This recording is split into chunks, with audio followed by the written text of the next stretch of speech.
ஆமா, இந்த இரு அழகிகளும் நம்ம அந்தப்புறத்தை ஒரு நாள் கூட அலங்கரிக்கவில்லையே, என்ன காரணம்? யார் செய்த தாமதம்? அவர்களை நான் பார்த்துக் கொள்கிறேன் மன்னா. என்ன?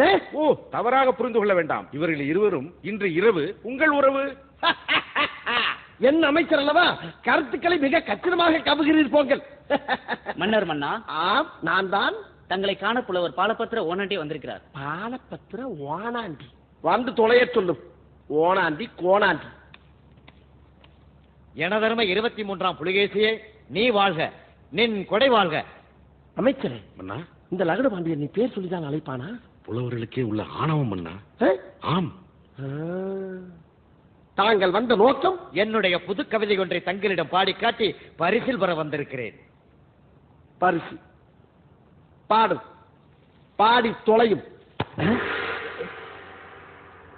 மன்னா, மாமன்னா, நீ ஒரு மாமா மன்னா.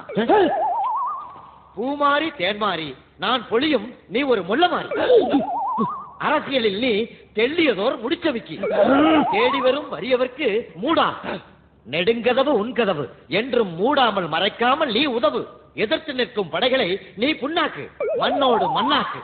இந்த அகிலத்தை அடைகாக்கும் அண்டங்காக்கையே.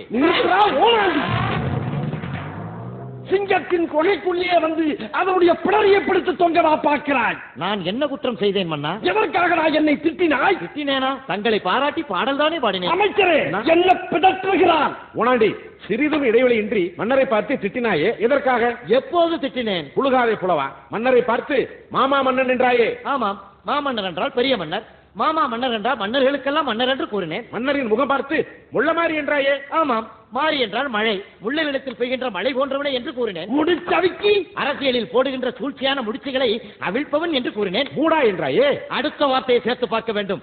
தேடி வரும் வறியவர்களுக்கு அள்ளிக் கொடுக்கின்ற மூடாத கதவுடையவன் என்று கூறினேன். புண்ணாக்கி எதிரிகளை புண்ணாக்குங்கள் என்று சொன்னேன்.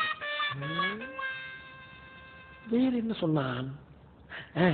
அமைச்சர், இந்த முறை மாட்டுவான். என் மூக்கை குறிபார்த்து அண்டங்காக்கா என்று சொன்னாயடா, அதற்கு என்ன அர்த்தம்?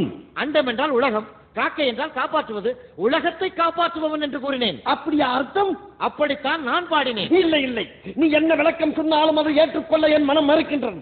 உனக்கு பரிசும் கிடையாது, ஒன்றும் கிடையாது. உதைப்பதற்குள் ஓடிவிடு. மன்னா, என்ன? என் சாபத்திற்கு ஆளாகாதீர்கள். மன்னா, வயதிலே மூத்தவன் என்ற முறையில் சொல்லுகிறேன். அளவுக்கு அதிகமாக நடக்கிறேன். எதற்கும் ஒரு எல்லை உண்டு. பாலபத்திர ஓனாண்டி, என்னிடமா எதிர்த்து பேசுகிறாய்? இன்னும் கொஞ்ச நேரத்தில் உன் கண் விழிகள் இரண்டும் பிரிஞ்சு வெளியே தொங்கப் போகிறது.